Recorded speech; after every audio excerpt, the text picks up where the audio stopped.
अस्सलाम वालेकुम, मैं हूं आमिर हफीज़ मलिक और आज मैं आपसे मौला अली की शान में चंद बातें करना चाहता हूं।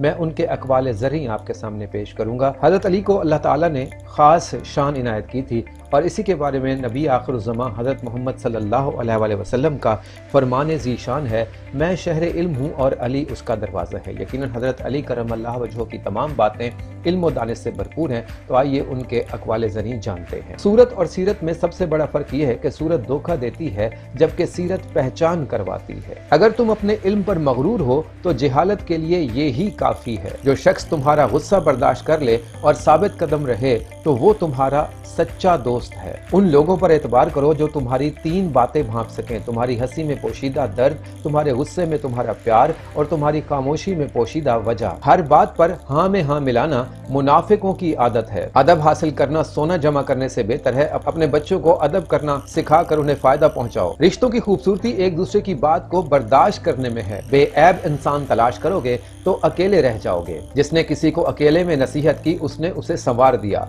और जिसने किसी को सबके सामने नसीहत की तो उसने उसे मजीद बिगाड़ दिया। दुनिया में किए जाने वाले अमाल आखिरत की तिजारत होते हैं। इल्म वो नहीं जो आपने सीखा, इल्म तो वो है जो आपके अमल और किरदार से जाहिर हो। लफ्ज इंसान के गुलाम होते हैं मगर सिर्फ बोलने से पहले, बोलने के बाद इंसान अपने अल्फाज का गुलाम बन जाता है। बात तमीज से और एतराज दलील से करो क्योंकि जुबान तो हैवानों की भी होती है मगर वो इल्म और सलीके से महरूम होते हैं। लोगों को उसी तरह माफ करो जैसे तुम खुदा से उम्मीद रखते हो कि वो तुम्हें माफ करेगा। ये जिंदगी दो दिन की है, एक दिन तुम्हारे हक में और दूसरे दिन तुम्हारे मुखालिफ। जिस दिन तुम्हारे हक में हो उस दिन गरूर मत करना और जिस दिन तुम्हारे मुखालिफ हो सब्र करना। मुझे उम्मीद है हजरत अली करमल्लाहु वजहू की हिकमत से ये भरपूर बातें आपको पसंद आई होंगी। अल्लाह ताला हम सब का हामी और नासिर हो।